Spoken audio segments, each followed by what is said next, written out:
एक जवान भिक्षु बहुत बुद्धिमान था, कलाकार भी था, लेकिन उसकी बहस करने की बुरी आदत थी।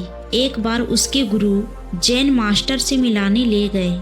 जैन मास्टर ने जवान भिक्षु से पूछा, तुम क्या करते हो? भिक्षु ने कहा, मैं सूत्र पढ़ता हूँ, ध्यान करता हूँ और साथ में लकड़ियों की मूर्तियाँ बनाता हूँ। जैन मास्टर ने पूछा, ये कला सीखते हुए तुम्हें कितना समय हो गया? भिक्षु ने कहा, लकड़ी का काम करते हुए मुझे 6 साल हो गए। जैन मास्टर ने कहा, ठीक है, मेरे लिए एक बुद्ध बनाकर लाओ। जवान भिक्षु प्रसन्न हुआ। 2 हफ्ते मन लगाकर काम किया, फिर बुद्ध का सुंदर मूर्ति बनाकर आश्रम ले गया।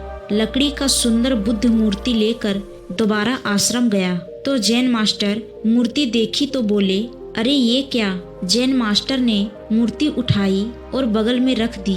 उसके बाद उन्होंने भिक्षु की तरफ देखा तक नहीं और मौन होकर बैठ गए। जवान भिक्षु वापस चला गया। उसे कुछ समझ नहीं आया कि मास्टर ने उससे बात क्यों नहीं की। उसने दोबारा मूर्ति बनाना शुरू किया। इस बार उसने 1 महीना लगाकर मूर्ति बनाई, लेकिन इस बार भी जैन मास्टर ने मूर्ति उठाई और बगल में रख दी। इस बार भिक्षु को काफी अचरज हुआ। उसने खुद से पूछा, मैं कुछ तो गलती कर रहा हूँ, लेकिन आखिर क्या? भिक्षु को समझ नहीं आया तो दूसरों से चर्चा की, कई योग्य लोगों से भी पूछा, लेकिन किसी के पास ठोस जवाब नहीं था। अब जवान भिक्षु चर्चा छोड़कर सच में आत्मचिंतन करने पर मजबूर हो गया और यहीं से उस भिक्षु की कहानी बदल गई। भिक्षु ने सोचा, दोनों बार जैन मास्टर ने मूर्ति देखी भी नहीं, यानी वो लकड़ी की मूर्ति नहीं चाहते। फिर उन्होंने मुझे क्यों कहा कि मेरे लिए एक बुद्ध बनाकर लाओ? भिक्षु काफी देर तक सोचता रहा कि आखिर जैन मास्टर चाहते क्या हैं? क्या मैं अपने अंदर बुद्ध बनाऊं? फिर भिक्षु ने सोचा, मेरे अंदर बुद्ध कहाँ है? काफी देर तक यही सोचता रहा। फिर अचानक से बोला, मेरे अंदर वो कौन सा तत्व है जो बुद्ध बन सकता है? आखिर में उसने खुद से पूछा, मैं कौन हूँ जो बुद्ध बन सकता है?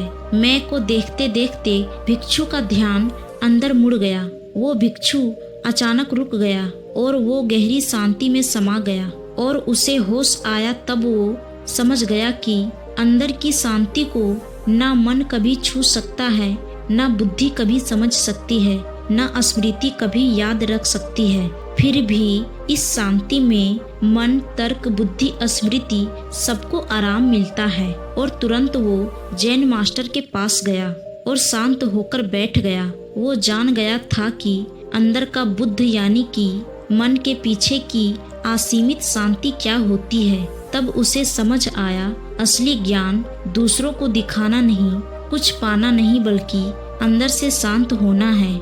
मास्टर ने भिक्षु का शांत चेहरा देखा, मुस्कुराकर अभिनंदन किया, जैसे वो कह रहे हो कि मैं इसी मूर्ति का इंतजार कर रहा था।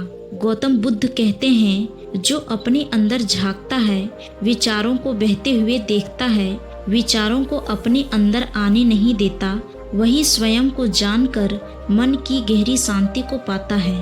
धन्यवाद।